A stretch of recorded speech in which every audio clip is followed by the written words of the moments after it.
J'ai le plaisir d'accueillir Laurent, éditeur de logiciels libres. Bonjour. Marche. Marche. Laurent, ça marche. Est-ce que tu peux nous dire c'est quoi le métier d'un éditeur de logiciels libres et qu'est-ce que tu fais aux interconnectés? Voilà, le métier d'un éditeur de logiciels libres, c'est faire des produits, des vrais logiciels, mais la différence avec un logiciel qui n'est pas libre, c'est que l'utilisateur a vraiment la main sur le logiciel, c'est-à-dire qu'il peut l'étudier, le modifier. Donc en tant qu'éditeur, ça nous permet de rassurer les utilisateurs parce qu'ils n'ont plus envie d'être enfermés par des solutions, ils veulent pouvoir avoir le choix et si jamais on se fâche, ils veulent pouvoir faire appel à quelqu'un d'autre pour continuer. Mais généralement ça se passe super bien.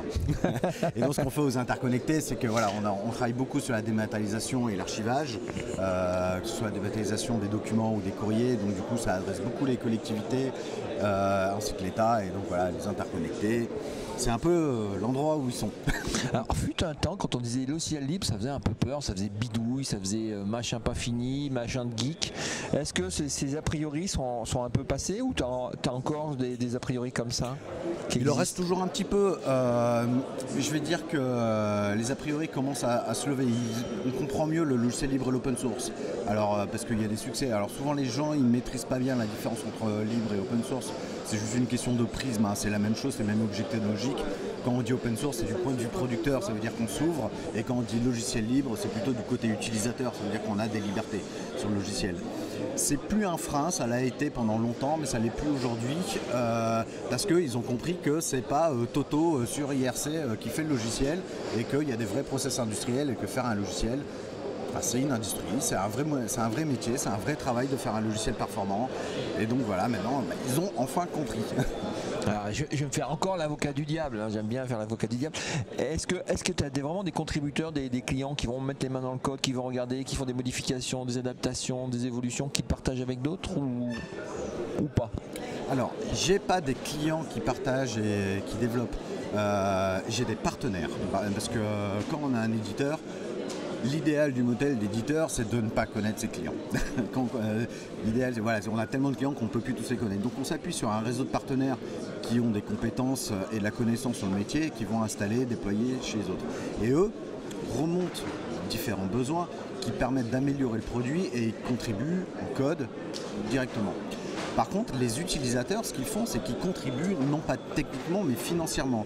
C'est-à-dire que quand je vais proposer mon logiciel marche courrier à une collectivité qui me dit « Ah oui, mais ça serait bien s'il y avait telle ou telle fonctionnalité ». Mais en fait, ce qu'ils me demandent, c'est pas de leur faire un projet, ils me demandent d'améliorer le produit. Et donc, dans ce cas-là, je leur dis financer la prochaine version.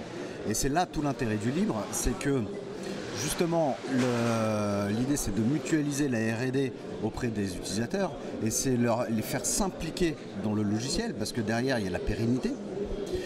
Et du coup, ils sont contents parce qu'ils ont une influence sur la feuille de route. C'est pas l'éditeur qui leur dit ça sera comme ça et puis c'est tout. C'est vraiment, ils sont en co-création. Et donc du coup, ça crée un cercle vertueux qui plaît à tout le monde. En fait, j'ai une dernière question. Qu'est-ce que tu viens chercher aux interconnectés? Ce que je viens chercher, c'est déjà à me faire un peu plus connaître, même si on est déjà leader t'es de sur la notre web secteur. TV, là, c'était au top là.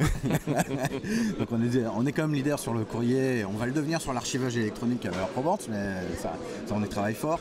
Et ce que je viens chercher, c'est surtout rencontrer pas mal de mes clients déjà. Ça fait du bien de les voir de temps en temps, dans un cadre un peu différent, et peut-être essayer d'en attraper quelques-uns et nouer des partenariats aussi. Parce qu'il y a quelques autres entreprises qui sont ici avec qui je pense qu'on pourrait nouer des partenariats assez intéressants. Merci Laurent. Merci beaucoup. On se revoit l'année prochaine. À l'année prochaine. Ciao ciao. Au revoir.